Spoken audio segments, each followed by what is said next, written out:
오늘 우리가 함께 나눌 하나님의 말씀은 베드로전서 5장 1절에서 9절입니다. 같이 함께 봉독하겠습니다. 함께 합니다. 시작.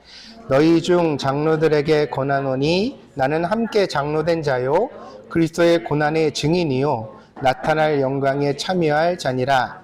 너희 중에 있는 하나님의 양 무리를 치되 억지로 하지 말고 하나님의 뜻을 따라 자원함으로 하며 더러운 이득을 위하여 하지 말고 기꺼이 하며 맡은 자들에게 주장하는 자세를 하지 말고 양무리의 본이 되라.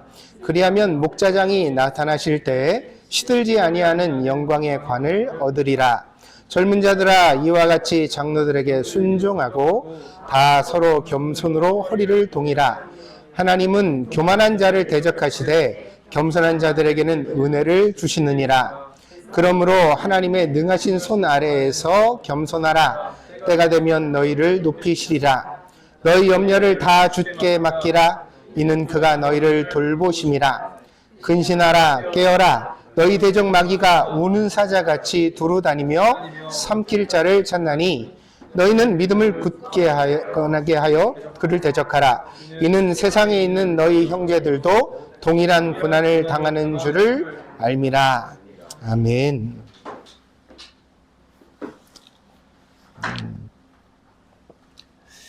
이 베드로전서 2장 9절에는 왕 같은 제사장이라는 그런 표현이 나옵니다. 우리에게 많이 알려져 있는 축복송이라는 찬양이 있는데 이 축복송에도 그런 가사가 있죠. 너는 택한 족속이요 왕 같은 제사장이니. 이게 이제 베드로전서 2장 9절에 이 성경 말씀을 그대로 가지고 와서 찬양으로 만든 것입니다. 여러분은 모르시겠지만 이 본문에도 깊은 신학적 논쟁이 있었습니다.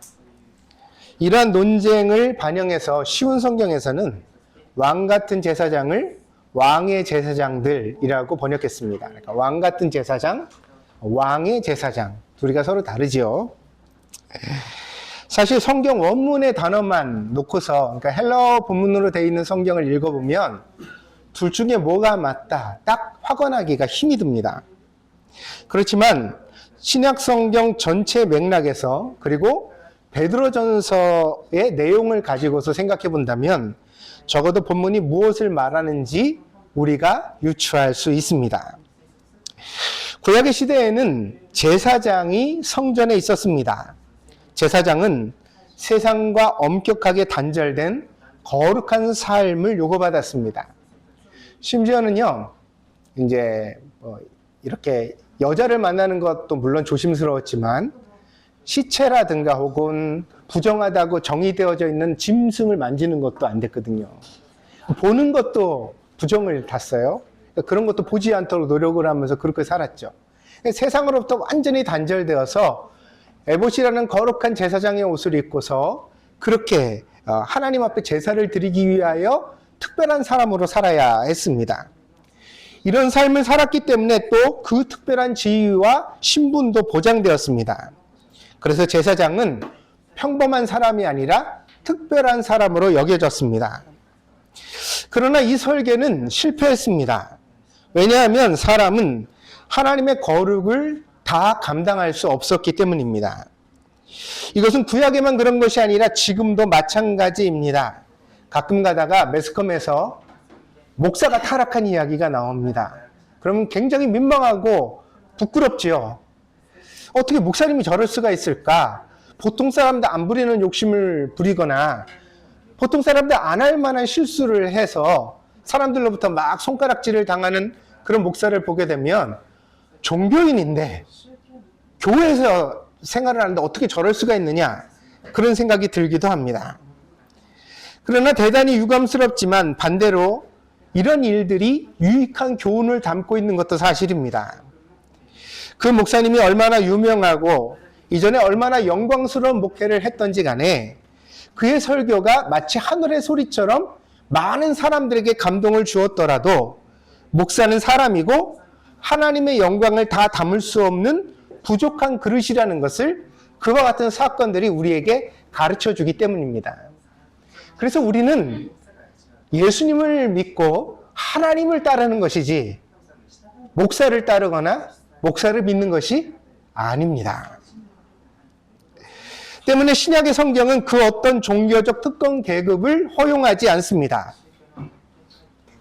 신약 성경 속에서는 왕이든 제사장이든 있지 않다는 거죠. 그렇다면 우리는 베드로전서에 나오는 왕이나 제사장이라는 단어를 신분으로 이해할 것이 아니라 그 역할과 기능으로 이해해야 한다는 결론에 이를 수 있습니다. 신약 성경 속에서 제사장이라는 신분을 허용하거나 인정하지 않기 때문에 이 단어를 쓸 때는 그 제사장이 하는 역할을 말하고 있다고 이해할 수 있다는 것입니다. 이 구도 속에서 왕 같은 제사장 혹은 왕의 제사장이라는 말을 이해한다면 우리는 베드로 사도가 말하고자 하는 말을 보다 정확하게 이해할 수 있을 것입니다. 첫째로 왕 같은 혹은 왕의 제사장이라고 하였으니 결론적으로 이 말씀은 우리가 왕이 아니라는 의미를 내포하고 있습니다. 왕 같다는 말은 왕이라는 말이에요? 왕이 아니라는 말이에요? 왕이 아니라는 말이에요. 왕의라는 말은 내가 왕이라는 소리예요? 왕이 아니란 말이에요? 왕이 아니라는 말이죠. 교회는 왕이신 그리스도로 말미암아 왕처럼 대우받으나 그것은 교회 본래의 영광이 아니라 그리스도께서 우리에게 주신 은혜로 말미암아 우리가 누리는 영광이라는 것입니다. 현대 그런 격언이 있습니다. 호의가 계속되면 권리인 줄 안다. 우리가 어떤 좋은 것을 누리다가 그것을 잠시 못 누리게 되면 그 누렸던 것이 마치 원래 당연한 내 것인 것처럼 화를 내고 그리고 심지어는 분노를 쏟아낼 수 있다는 거죠. 근데 우리가 잊지 말아야 합니다. 우리가 원래 왕 같은 신분이 아니었습니다.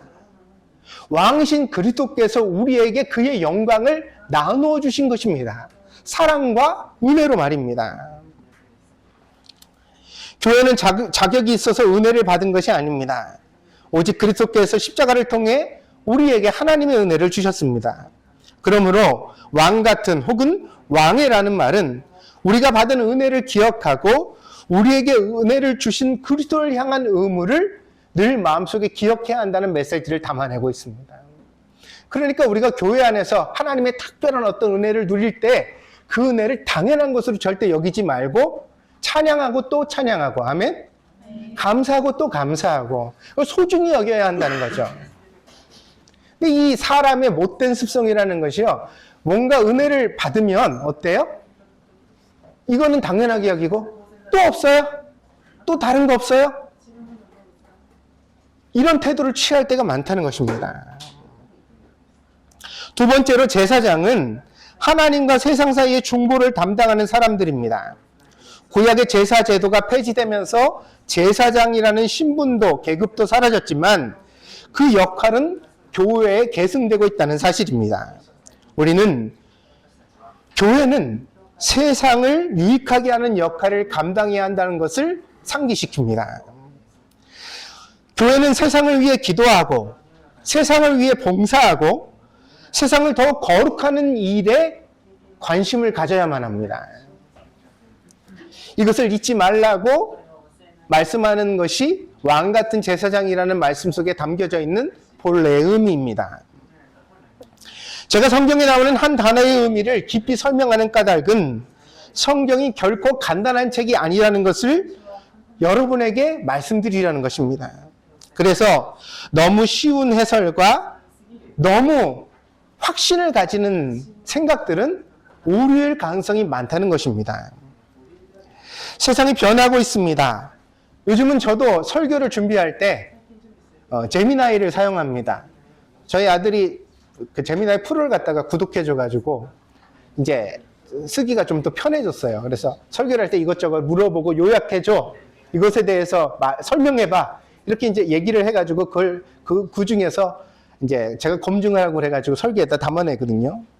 이 정보를 취합하고 요약하는 능력이 일반인보다 훨씬 더 뛰어납니다. 웬만한 신학생보다 훨씬 더 잘하는 것 같습니다. 근데 저만 이걸 써요? 아니요. 여러분도 전부 다 쓰시잖아요. 애들도 써요, 요즘은. 숙제할 때 제미나이한테 물어보면서 숙제를 하더라고요, 애들이. 그렇지만 과연 이 제미나이는 성경에 대하여 최적의 답을 주고 있을까요? 제가 여러분들에게 말씀드리기는 적어도 지금은 아닙니다. 그렇기 때문에 이 성경 말씀에 대한 해석을 가질 때는 조심하고 또 조심하고 이 성경을 더 바르게 대하려고 하는 태도를 가질 필요가 있다는 것입니다. 근데 이제 한 번만, 몇 번만 우리가 재미를 느끼고 나면 모르는 것을 거기서 찾거나 그 설명을 통해서 무언가를 발견하고 나면 이런 것들을 과신하거든요. 가끔 유튜브에 뭐 목사님이나 혹은 연예인이나 혹은 뭐 유명한 사람이 나와서 자기가 알고 있는 성경 구절을 막 열띠게 강의하는 것들을 듣잖아요. 사실은요, 조심스러운 부분이 있거든요. 그게 논쟁이 없는 바가 아니에요. 그렇게 보는 관점도 있을 수 있지만 다른 관점이 훨씬 더 2000년 기독교 역사 속에 주류가 되었던 해석들도 많다고요. 그럼 우리가 그 모든 것들을 다 검토하고서 과연 이것이 무엇일까 하고 우리가 헤아려서 공부해 나가는 것이 맞지, 제가 보기에 이건 분명합니다. 성경은 이렇게 된 겁니다. 이렇게 말해주는 바를 갖다가 받아들이는 것은 굉장히 위험한 태도일 수 있다는 거죠. 그래서 여러분들이 간혹 성경을 이제 읽다가 설교를 듣다가 혹은 여러 가지 다른 것들을 통하여 성경에 대한 지식을 대하다가 목사에게 물어오는 바가 있습니다. 목사님, 책에서 이런 내용을 봤는데요, 이런 해석을 만났는데 이거 어떻습니까? 그러고 물어요. 그럼요, 여러분 한번 물어보세요. 안 해보신 분은. 제가 정말 성심을 다해서 대답합니다. 되도록 빨리 성심을 다해서 대답해 줍니다. 왜 그러느냐? 목사와 여러분 사이에 신뢰를 만들고 그 신뢰를 바탕으로 허접한 성경의 해석을 걸러낼 수 있는 교회의 능력을 교회 안에 구축하기 위해서입니다. 지금 시대는요, 이 성경 말씀에 대한 멘토가 필요한 시절이에요. 제미나이처럼 훌륭한 도구가 있어요. 그렇지만 이 도구에 대해서도 목사가 더 우월해서 잘한다는 게 아니에요. 열린 마음을 가지고 잘 이렇게 의논하고 주고받으면서 확인해 갈 수 있는, 멘토링 할 수 있는 사람이 필요하다는 거죠. 신뢰할 수 있는 사람이. 그리고 그것을 어디서 가져야 돼요? 교회 안에서 가져야 돼요. 그게 담임 목사이든 혹은 부목사님이든 교회 안에서 그런 관계를 가지고서 신앙생활을 잘 만들어가는 힘이 교회 안에 구축되어야 합니다. 이런 것이 구축되지 못한 채 성도들이 너무 유튜브에 빠져서 너무 어떤 세상적인 재미나이에 혹은 앞으로 어떤 또 다른 게 나올지 몰라죠. 자기가 모르는 걸 거기다 물어보고 그 대답이 마치 전부인 줄 알고 이건 확실하고, 그럼 앞에서 만약에 목사가 다른 설교를 하면 저건 틀렸다고 생각하는 확신을 가지고서 살아가는 시대는, 신앙에는 매우 위험한 독소를 가지게 된다는 거예요.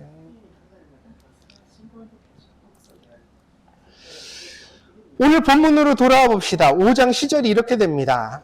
5장 1절에 오면 장로들이라고 나옵니다. 여기서 근데 이 장로는요, 오늘날 교회에 있는 장로님이 아닙니다.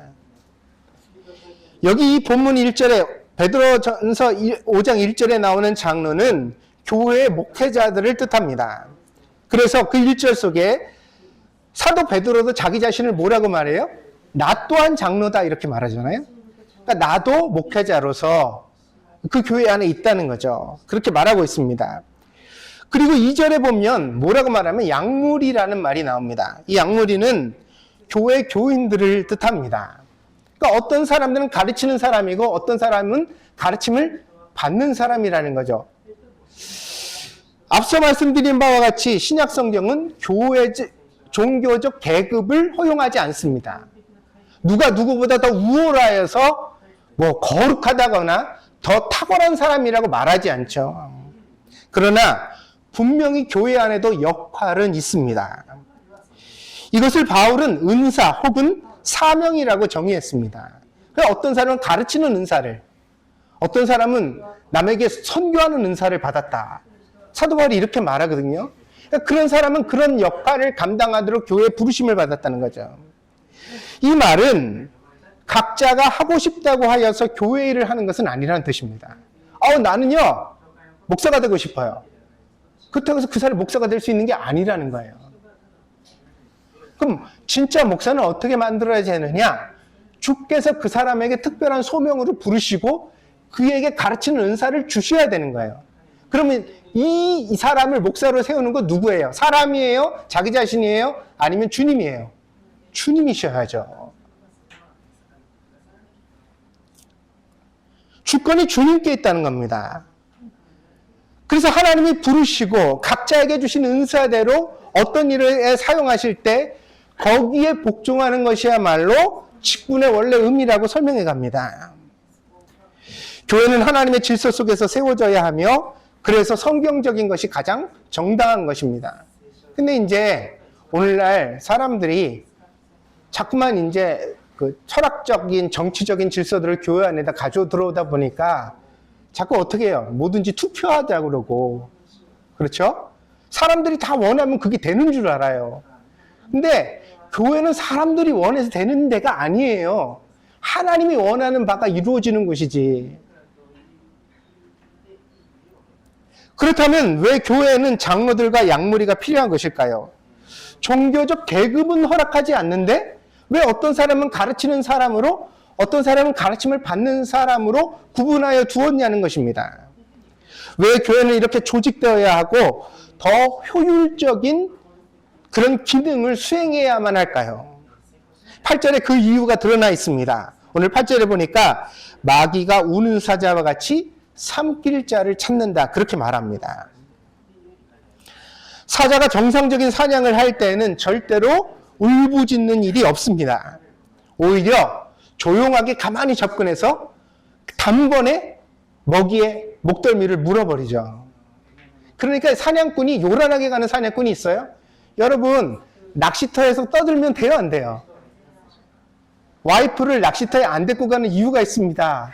물고기 잡는데 옆에서 자꾸 말 시켜요. 그러면 물고기가 말을 듣고 도망가거든요. 거기는 침묵하고 조용히 있어야 되는 자리예요. 사자가 우는 사자라고 했습니다.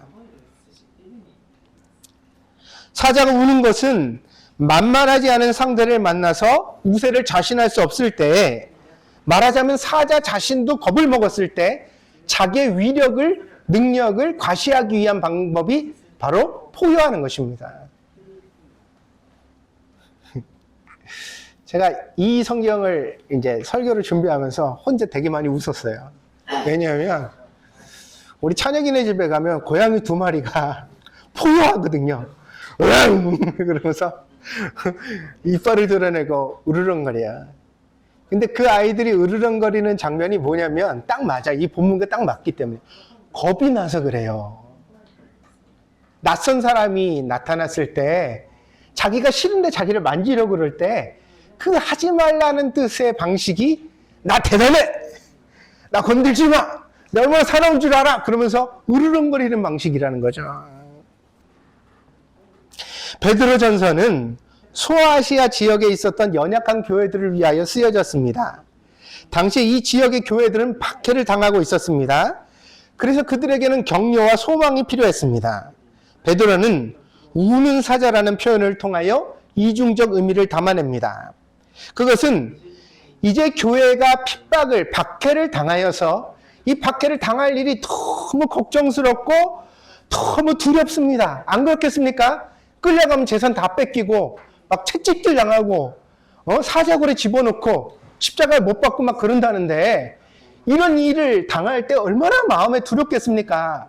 믿음이 있다고 해서 안 아픈 것도 아니고 믿음이 있다고 해서 두렵지 않은 것도 아닙니다. 그러나 그 엄청난 박해 이면에는 마귀의 공포심이 자리하고 있다는 것을 말해주는 것입니다.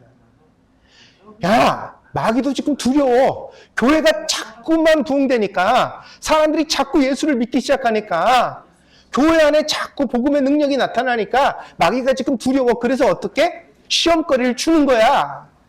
교회를 흔드는 거야. 신앙생활 제대로 못하도록 너희들을 자꾸 두렵게 만드는 거야. 그런데 속지 마. 예수님이 사자보다 세셔. 박해는 교회를 무너뜨릴 수 없습니다. 오히려 박해를 통하여 교인들은 굳건해지고 하나님의 영광에 이르게 됩니다. 그러므로 베드로전서의 결론은 7절입니다. 7절 말씀 같이 읽어보겠습니다. 다 같이 읽습니다. 시작. 너희 염려를 다 주께 맡기라. 이는 그가 너희를 돌보심이라. 교회는 예수님께 염려를 맡겨야 삽니다. 어떻게 그럴 수 있습니까? 모여서 회의하면 예수님께서 염려가 가득 적힌 우리들의 보고서를, 종이쪽지를 받아가십니까? 그래서 검토하셔가지고 결제 처리해주면 염려가 사라집니까? 아니면 3, 3, 5 모여서 염려를 실컷 서로 말하면 나는 요즘 애들 때문에 걱정이야. 요즘 우리 바깥 사람 직장 때문에 걱정해요. 나는요 인간관계가 안 돼서 걱정해요. 있잖아요. 나는 내 마음에 이런 걱정이 나. 친정 식구가 걱정해요. 부모님이 아프셔서 걱정해요. 내 인생의 장래가 노후가 걱정해요. 건강이 걱정해요. 3, 3, 5 그렇게 2시간 3시간 떠들고서 그리고서 집으로 돌아가면 다음날 출근할 때는 새 마음과 새 뜻으로 산뜻하게 새 출발할 수 있습니까? 그런 식으로 여러분의 염려가 해결됩니까? 그런 교회는 없습니다. 교회는 예배를 통해, 다시 말해서 기도와 말씀을 통해 염려를 주님께 맡기는 것입니다.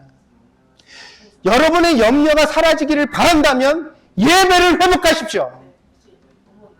예배를 예배답게 드리는 것, 예배 가운데 예수님을 진심으로 찾는 것, 그 경험이 있어야만 교회는 염려를 주님께 맡길 수 있습니다. 여호수아 6장에 가면 여리고 전투가 나옵니다. 모세가 이스라엘 백성들을 이끌고 가나안 땅에 들어가려고 했지만 그들의 불신앙이 발목을 잡았습니다. 결국 출애굽한 1세대는 40년 동안 광야를 헤매다가 죽고 말았습니다. 억울해 보이지만 모세도 역시 가나안 땅에 들어가지를 못했습니다. 목회자는 그가 목회하는 성도들과 운명을 끝까지 같이 합니다. 마치 가라앉는 배와 선장이 그 운명을 같이 하는 것과 마찬가지입니다. 그리고 하나님은 여호수아를 통해 가나안 정복을 새롭게 시작하십니다. 그 첫 전투가 여리고 성이었습니다. 당시 여리고 성은 난공불락의 요새였습니다. 공성전이라고 하죠. 성을 공격하는 전투는요, 그 성에 있는 군대의 2배 이상이 있어야 시작할 수 있어요. 그 성에 1000명이 있다면 2000명은 있어야 시작할 수 있는 거예요. 그런데 2000명 가지고 전투가 만만한 게 아닙니다. 2, 3배가 있어도, 서너 배가 있어도 공성전에서는 승리를 장담하지 못해요. 그래서 매우 조심스러운 거예요. 성에 딱 들어가서 문을 걸고 닫으면 이걸 공격할 때는 정말 지휘자의 탁월한 능력과 리더십이 필요한 전쟁이 되어지는 것입니다. 그런데 이스라엘은 여리고성 앞에 섰을 때 40년 동안 광야를 헤매다가 왔습니다. 변변한 무기도 없었습니다. 이집트에서 갖고 나온 무기가 있었겠지만 40년이 지났잖아요. 갈았을까요? 안 갈았을까요? 아마 녹이 났겠죠. 볼품 없었을 겁니다. 그거 들고 어떻게 전투를 해요? 더군다나 물자도 없었습니다. 이 상황 보면요, 하루하루를 매일 아침에 만나가 내려서 먹고 살았거든요. 아침에 만나가 내려야 그날 하루 양식을 해결하는 거예요. 그런데 여러분 생각해 보세요. 요단강 건너면서 이게 끝나졌어요. 만나가 요단강 건너면서부터 만나가 끝나졌거든요. 그리고 다음에 닥친 게 뭐예요? 여리고성 전투예요. 그러면 준비해 놓은 식량이 있었을까요? 없었을까요? 전쟁할 때 물자가 얼마나 중요한데. 아니, 밥을 굶으면서 전쟁터 나갈 수 있어요? 근데 이스라엘은 그런 상황이었단 말이에요. 오늘 먹을 게 급한 상황이었다고요. 근데 여리고는 그걸 아니까 어때요? 성에 들어가서 문을 굳게 닫고 나오지도 않아. 상대도 안 해줘요. 여리고는 왜 무기도 변변치 않고 군대도 없고 양식도 없는 이스라엘 백성들을 먼저 공격하지 않았을까요? 요단강 건너편의 전투에서 기이한 방법으로 승리하게 하신 하나님에 대한 소문을 들었기 때문입니다. 그래서 당시 여리고는 겁을 먹고 있었어요. 이스라엘에 대하여가 아니라 이스라엘의 하나님에 대하여. 지금으로 생각하면 마법 같은 걸 생각했겠죠. 저놈의 종족은 이상하다. 뭔가 신이 나타나서 이상한 짓을 해. 막 지진이 나거나 막 물이 갈라지거나 막 이상한 벼락이 떨어져가지고 적군을 물리쳐 주는 거야. 그러니까 적이랑 전쟁하면 우리가 손해야. 그러니까 겁을 먹고 여리고성에서 나오지도 않았다는 것입니다.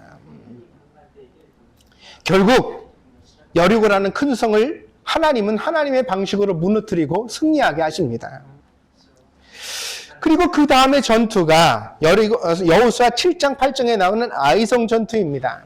아이성은 상대적으로 아주 작은 성이었습니다. 여호수아는 이 성을 공략하기 위하여서 처음에는 군대가 다 출동하지도 않고 3,000명만 보냈습니다. 그런데 이스라엘 백성들이 처음으로 이 성에서 패배했습니다.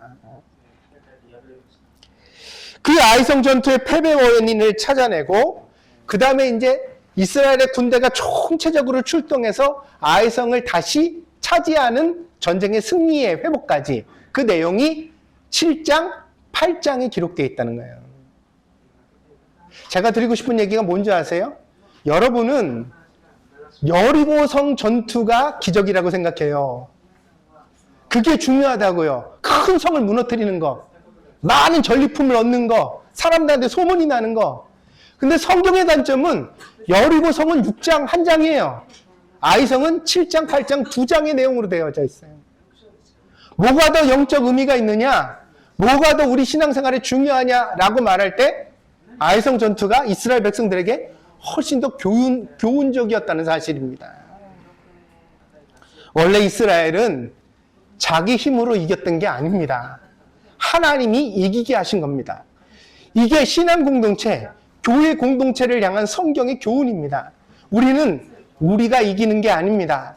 우리의 능력으로 이기는 게 아닙니다. 교회는 착각하지 말아야 합니다.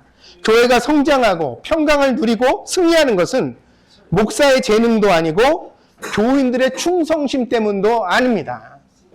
어느 집사님이 연보를 많이 내고 어느 집사님이 목사의 손과 발이 돼서 많은 수고를 감당하니까 저 사람 때문에 교회가 되겠지.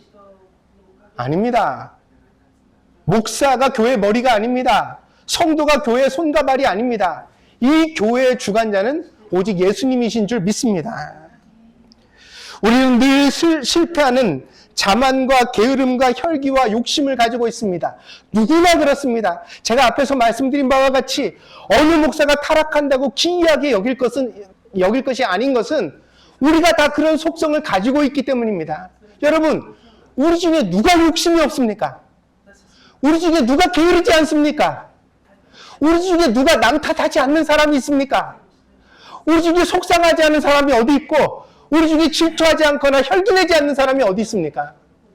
이 부족한 그릇에 하나님의 은혜를 예수님을 통하여 담으셔서 교회를 교회되게 하고 신앙생활을 해가도록 만드시는 줄 믿습니다. 다만 그런 우리들에게 은혜를 주시고 훈련하여 마침내 교회가 되게 하시는 주님의 신실하심이 있기 때문에 교회는 교회가 될 수 있는 것입니다. 그래서 이 원리를 우리가 이해하고 믿을 때 이게 우리가 가져야 되는 믿음이죠. 동경드림교회 믿음입니다. 이 믿음을 가질 때 어떤 상황 속에서도 우리는 무엇을 먼저 할 수 있어요? 예배드릴 수 있죠. 아멘? 아무리 힘든 상황이라도 예배드릴 수 있죠. 왜? 이 문제를 해결하실 것은 내가 아니라 누구요? 예수님이지. 그걸 바라는 게 교회니까. 예수님이 이 문제에 대한 가장 적절한 사람을 부르시고 세우시고 그리고 우리를 인도하시고 사용하실 것이니까.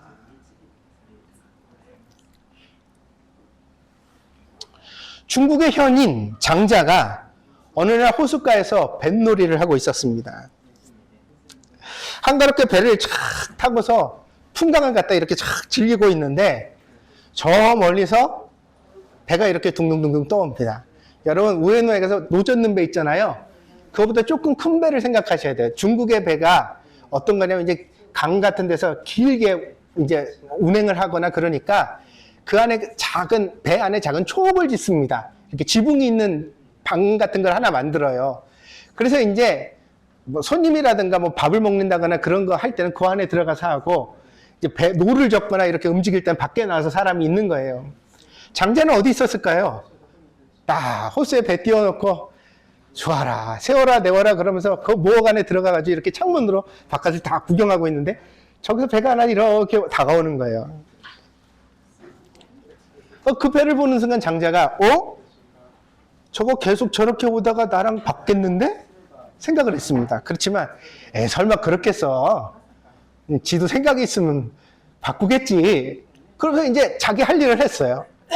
자기 할 일을 하다가 어느 순간에 이렇게 갑자기 딱 보니까 배가 지근거리까지 다가와 있는데 계속해서 오고 있는 거예요. 그걸 보자마자 장자의 마음에 화가 일어났습니다. 아니겠습니까? 한가롭게 즐기고 있는데 이제 방해꾼이 나타난 거 아니에요. 그러니까 아니 저놈은 누군데? 아니 내가 좀 즐기려고 하는데 저 왜 방해를 해? 정신 빠진 놈 저거 뭐야? 그럼 막 욕을 해대면서 책에는 안 나와 있어요. 이건데 제 목사의 상상입니다. 막 욕을 해대면서 정신 뭐야? 왜 그래? 저 빨리 방향 바꿔가지고 가지. 어디 가지? 왜 저거 저러는 거야? 그러면서 화를 냈습니다. 그런데도 재미난 것은 장자도 배의 방향을 바꾸지 않았다는 것입니다. 이거는 남자들이 가끔 그런 경우 있어요. 모르는 길 찾아가도 절대 남한테 안 물어보고 끝까지 자기 예감대로 가잖아요. 남자들이 오기라는 것은 목숨을 걸어야 되는. 그러니까 배가 이렇게 오는데 이게 불편하단 말이에요. 그럼 자기가 방향을 바꾸면 되잖아요. 안 바꿔. 계속 욕을 하면서 저놈 자식 저 정신 빠진 놈. 저 뭐야? 막 그러는데 화가 막 나는데 그래도 자기도 방향을 안 바꾸고 있었습니다. 결국 어떻게 됐을까요? 두 배가 충돌했습니다. 꽝 하고 부딪혔습니다. 장자가 그제서야 소리를 지르면서 상대편 배를 향하여 막 삿대질을 했습니다. 근데 한참 화를 내다 보니까 이상해요. 아무 대답이 없는 거예요. 가만히 보니 빈배였습니다. 아마도 호숫가에 묶어놨던 배가 줄이 풀려서 호수에 둥둥둥 흘러왔는데 그 배가 물결을 타고 자기 배와 충돌했던 것입니다. 그제서야 장자는 깨닫습니다. 아, 나는 도대체 누구를 향하여 화를 냈단 말인가? 왜 이토록 화를 냈단 말인가? 그저 흐르는 물 속에 만난 것뿐인데 막상 열어보면 아무것도 아닌 일을 왜 이렇게 나 혼자 화를 내고 속이 상했다는 말인가? 30년이 넘게 목회를 해오면서 수도 없는 상처가 생겼습니다. 그래서 사람들이 그 상처를 보고 목사에게 불쌍하다고 말하기도 합니다. 제가 어떤 얘기를 하다 보면 목사님 그걸 어떻게 참으셨어요? 어떻게 지나왔어요? 그런 얘기들을 듣습니다. 나도 내 자신을 연민하면서 많은 세월을 보냈습니다. 그래, 나처럼 불쌍한 목사가 없을 거야. 나처럼 고생한 목사 드물지. 내가 참 많이 고생한 것 같아. 아마도 앞으로도 그렇게 나를 불쌍하게 여기는 세월이 적지 않게 남아있을 것 같습니다. 목사도 사람이니까요. 사람은 그렇게 자기를 연민하고 그렇게 자기를 스스로 위하는 그런 존재이니까요. 그렇지만 이제는 사실 그렇게 많이 마음이 아프지는 않습니다. 화를 낼 일도 속상할 일도 상처받아 두고두고 곱씹을 일도 사실은 열어보면 빈배에 불과하다는 것을 깨달았기 때문입니다. 우리는 세월이라는 강물에 흘러가다 우연히 충돌했을 뿐입니다. 그때 그런 상황이었으니까, 그때 그랬으니까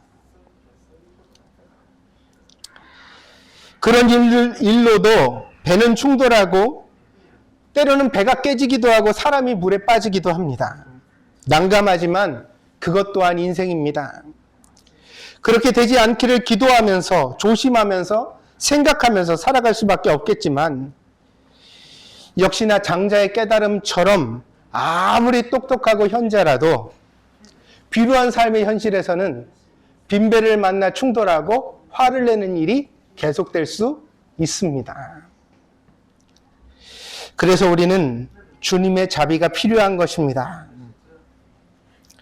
7절에 자세히 보시면 마지막 동사가 돌보신다 이렇게 끝나 있습니다. 이 말은 비서가 사장님을 수종든다는 뜻이 아닙니다. 어머니가 자녀의 의식주를 다 책임지고 그 건강까지 돌보는 것을 의미합니다. 목자가 양무리의 안전, 먹이, 건강, 심지어 짝짓기와 털 깎기까지 모두 다 책임지고 감당해 주는 것을 의미합니다. 그러면 누가 우리를 돌보신다고요? 7절에 뭐라고 돼 있어? 다시 읽어보세요. 이 7절을 안 읽으시면 7절 다시 읽어봅시다. 시작. 너희 염려를 다 주께 맡기라. 이는 그가 너희를, 그가 누구예요? 그가 주님. 주님이 여러분을 어떻게 하신다고요? 시종 들어주신다고요? 스케줄 관리해 주신다고요? 밥만 차려주신다고요? 옷만 입혀주신다고요? 아니요. 오늘 심지사님이 그러셨죠. 마음을 만진다 그럴 때 그 마음을 뭉뚱그려 만지는 게 아니에요. 목사는 그럴 수밖에 없어요. 여러분, 목사의 말은 여러분을 단체로 대할 수밖에 없잖아요. 내가 어떻게 여러분 일일이 다 개별적으로 만나고 그 사정을 다 헤아리고 여러분한테 맞도록 대답해 줄 수가 있어요. 기대하지 마요. 못해. 그건 내가 예수님이지. 그럼 못해요. 그냥 목사는 일반적인 말을 하는 거예요. 장자 같은 말, 선생님 같은 말, 그걸 목사가 하는 것 뿐이에요. 그 역할도 가벼이 여기실 건 아닙니다. 그 역할을 내가 하는 거죠. 하나님이 날 그렇게 부르셨으니까. 아멘? 그렇지만 예수님이 여러분을 돌보실 때는 군중으로, 집단으로, 단체로 다루시는 게 아니에요. 여러분 각자의 마음을 다루십니다.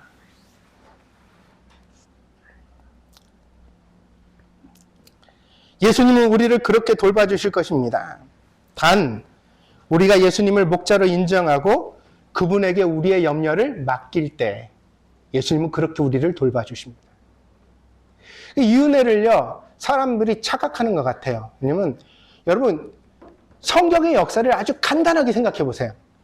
하나님이 사랑이 엄청 많으셔서 어떤 죄인이라도 다 용서하시고 천국으로 이끄실 수 있어요. 그러면 이미 세상은 끝났죠. 천국이 시작됐어야 돼요. 아멘? 근데 세상은 계속되고 있어. 그리고 어떤 사람들은 하나님을 믿기도 하고 안 믿기도 해. 성경에는 어떤 사람은 지옥으로 가고 어떤 사람은 천국으로 간대. 이게 뭘 말하고 있죠? 믿는다는 것, 하나님께 염려를 맡긴다는 것, 하나님과의 관계를 가진다는 것은 하나님의 일방적인 사랑으로 되는 일이 아니라는 거예요. 우리가 선택해야 돼요. 결정해야 돼요. 맡겨야 돼요. 내가 뭔가를 하나님한테 드려야 되는 거예요. 그 반응이 있어야만 하나님이 우리를 책임져 주실 수 있는 거예요. 이게 신앙의 원리예요. 하나님이 인간을 그렇게 만드셨기 때문에. 근데 아무것도 안 하면서 하나님이 나를 어떻게 해달래? 그러면 또 하나님이 우리에게 응답을 하시면 그래 오른쪽으로 가라. 그러면 우리가 뭐라고 대답하냐면 정말요? 왼쪽인 것 같은데요? 만약에 오른쪽으로 갔다 잘못되면 보상하십니까? 책임져 주십니까? 이것에 대하여 확실합니까? 그럼 하나님이 꼭 뭐라고 말씀하세요? 제가 하나님 대신에 대답해 드릴게요. 그래 그럼 네 맘대로 해봐라. 네 맘대로 해봐라. 이 네 맘대로 하는 사람은 구원할 길이 없는 거예요.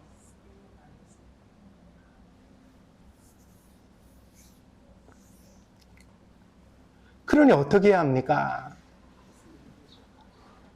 염려를 하나님께 맡겨야죠. 맡기는 게 뭔데요? 예배를 드리는 거라니까요.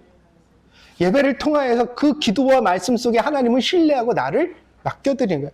여리고성을 돌아라 그러면 돌고, 아멘? 요단강을 건너라 그러면 건너고. 우리가 그렇게 하나님을 신뢰하면 여리고성도 이기는 군대입니다. 그러나 우리가 그 하나님을 신뢰하지 않고 내 마음대로 하면 아이성에서도 실패하는 군대입니다. 그게 교회입니다. 그게 신앙생활입니다.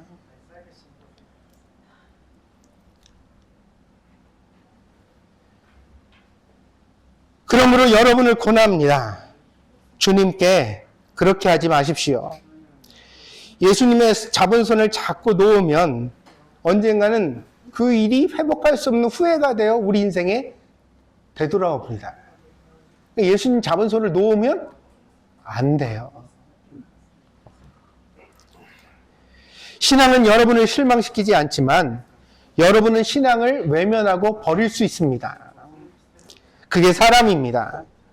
그러므로 저는 여러분이 오늘 설교의 제목처럼 우리를 돌봐주시는 주님의 손길 아래 머물기를, 평생 그 손 아래 떠나지 않기를 축복드립니다.